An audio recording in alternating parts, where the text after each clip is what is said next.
You look like a mess at the bottom. Haha. Emma said that, and, while I was still on duty, she poured the can of beer she had onto my head and laughed loudly. My name is John. My parents divorced when I was just beginning to understand things, and I was taken in by my mother, growing up in a single-parent household. I still don't know the reason for their divorce. I just vividly remember my mother crying on the night my father left. So, I never thought to ask about the cause of the divorce. Being in a single-parent household meant that my mother had to earn the amount that a father in a typical family would bring home all by herself. My mother worked multiple part-time jobs, tirelessly providing for me to have a comfortable life from morning till night. Seeing my mother's efforts, even though I was young, I felt that I couldn't waste her hard work. I diligently focused on my studies, even if it meant sacrificing things I wanted. I secretly wished to play soccer, but I feared it would affect my academics, so I never joined the club. Looking back, I realized that we didn't have the financial means to afford soccer gear like spikes or uniforms, so not joining was the right decision. I didn't buy reference books or attend supplemental classes like the other kids around me, but thanks to my natural intelligence and exceptional memory, I consistently ranked at the top of my class throughout my 6 years of elementary school. However, my mother, despite juggling multiple part-time jobs, never became a contract employee or received promotions or bonuses. Our life never improved. So, even as I entered junior high school, our family remained poor. In elementary school, I wore tattered clothes because we had no school uniforms. By the time I reached the upper grades, my classmates and teachers had figured out that I was from a poor family. Fortunately, in junior high school, most students wore school uniforms and carried designated school bags, which spared me from being singled out as poor in public. One day, during my second year of junior high, as the end of middle school approached, Emma, the most popular girl not only in our class but in the entire grade, approached me and said, "You're John, right?" Well, yes. Since I attended a different elementary school in a different district, I struggled to fit in from the beginning and had no friends, spending my time focused on my studies. At that time, of all people, I was approached by the popular girl, Emma, so I couldn't hide my nervousness. Whether she noticed my state or not, Emma continued without any concern.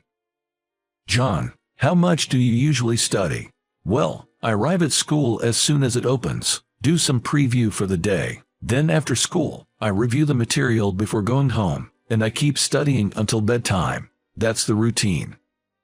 "Wow, that's impressive. So, is that why you're so smart? Your name is always at the top of the test rankings, but I had no idea what kind of person you were, so I was curious." Saying that, Emma, who laughed, was cuter than any other girl I had met so far. From that day on, Emma started visiting me almost every day, saying she wanted me to teach her. Gradually, we moved beyond just studying, and we began talking about various topics, including life and relationships. As we moved up to the third year and ended up in the same class, we decided to start dating. I never imagined that I would have a girlfriend during my middle school years, especially not before making friends, and the fact that she was Emma was beyond my expectations. However, I always kept in mind that I couldn't let my studies suffer just because I had a girlfriend, so my grades didn't drop. Our relationship was going well, but it came to an abrupt end one day. On a holiday, we were going on our first date as a couple. Since it was a day off and we would be meeting in casual clothes instead of our uniforms, I wanted to decline, but I reluctantly agreed, thinking that Emma was attracted to my intelligence. However, when Emma arrived late at our meeting place and saw me, her reaction was different. "Sorry for being late," she began, but then she looked at me in shock. "What's with that outfit?" It was understandable. Because, at that moment, I was wearing a tattered t-shirt with a stretched-out neckline and shabby jeans, a far cry from a stylish look. However, I couldn't help but think if there was some way I could avoid the situation and said, "Well, you know, I'm not really interested in clothes. Besides, I have this thing for studying, and I don't really go out." Nevertheless, Emma didn't seem convinced, and she said, "I had a vague idea, but I didn't think you were this cool." On that day, Emma was shining from head to toe, and everything she wore was branded. Come to think of it, Emma's family was wealthy, and she was what you'd call a CEO's daughter, I recalled. Recognizing how shabby my own appearance was in comparison, I was overwhelmed by embarrassment. "I can imagine walking next to a guy like this. I'm sorry, but I can't date you anymore. Goodbye." With those words, Emma walked away, and we broke up. Life at school after that was hell. Thanks to Emma, who was at the top of the social hierarchy, my family's poverty was exposed to the entire grade. But that wasn't the worst part. With Emma targeting me as her enemy, people around her began to follow suit, mocking me and eventually subjecting me to considerable harassment and exclusion. According to Emma, it was payback for her humiliation.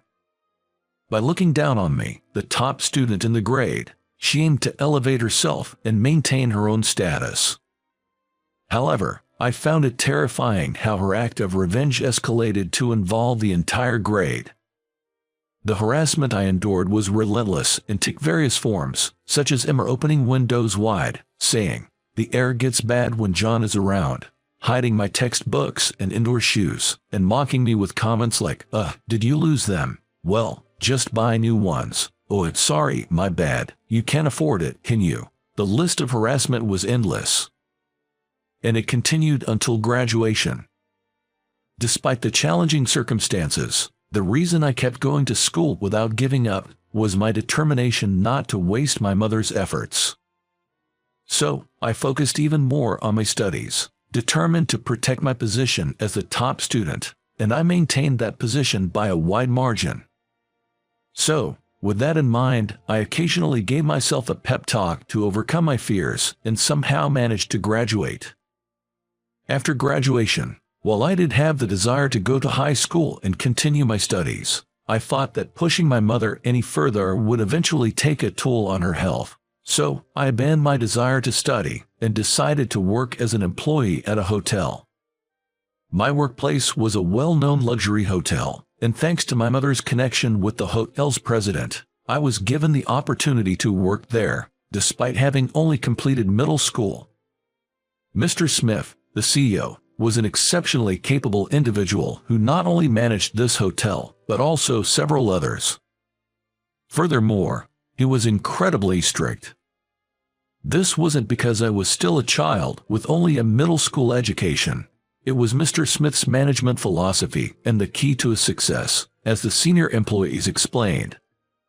So, no matter how much I was scolded, I continued to work without getting discouraged. Being a luxury hotel, there was a lot to learn, especially regarding guest etiquette. However, with everything drilled into me, I gradually stopped receiving scoldings.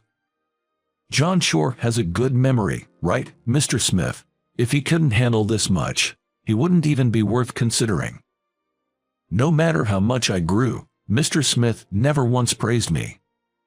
However, I remained determined to redirect the passion I had devoted to my studies into my work and dedicated my entire life to it. Sometimes, I made mistakes, and I faced shouts from other employees, but I never backed down and wholeheartedly embraced the challenges. One day, when Mr. Smith and I were standing at the front desk together, he muttered as if to himself, "Maybe we should start another hotel." Hearing that, I silently thought that I should learn from his spirit of taking on new challenges and resolve to work even harder. And so, 15 years passed, and it was my 30th birthday. As I stood at the front desk, Emma entered through the hotel's automatic sliding doors, with a man by her side. While there was a possibility they were married given their ages, I couldn't see any ring on Emma's left ring finger, so the man was likely her boyfriend. As Emma approached, my heart raced, and my forehead broke into a sweat. Finally, they reached me. "Hey, isn't that John?" "Oh, Emma, it's been a while. I can't believe you're working here, you, who was so poor and only had a middle school education." With those words, just like in the past, Emma mocked me and then boasted about her boyfriend, who was an elite employee at a large company and had an annual income of $200K as they checked in. Although I had to carry the guest luggage to their room, I did so reluctantly without showing any emotion on my face. I endured a stream of insults on the way but pretended not to care. Meeting Emma and being reminded of my unpleasant past on my birthday was truly disheartening. Even though I was at work, I couldn't help but feel a little down, and my concentration wavered. Several hours later, during my break, Mr. Smith came into the break room and said he wanted to talk. After the break, when I returned to work, Emma appeared in the lobby again. Blushing and with slightly unsteady steps, it was clear that she had been drinking somewhere. That is typical Emma. I knew that dealing with her would be even more troublesome if she got drunk. Sitting heavily on the sofa in the lobby, Emma, holding a can of beer in her right hand, took a swig and then, upon spotting me, started to meddle as usual. "So, I wanted to ask, how long have you been working here?" "Since right after middle school." "Huh, that explains why nobody talks about you. I was actually looking forward to gossiping about you and your family in high school." "Haha, stop it." All I could muster was a dry smile in response. I didn't want to chat too much since I was on duty, and even though I knew her, I wished she would just go away. Still, Emma seemed intent on venting her frustration that had been pent up for 15 years, and she didn't let the conversation drop. If I had known a lowlife like you worked here, I wouldn't have stayed. This is the worst. Why are you at the front desk? You're more suited to be a cleaning staff." I thought Emma wouldn't stop even if other guests came, so I left the front desk and approached her. "Please keep your voice down. There are other guests around." "What? Why should I listen to you?" The next moment, Emma stood up and, saying "You don't deserve to wear such a nice uniform," poured her half-finished beer over my head. "There you go. A ragged look suits the likes of you." Emma laughed loudly.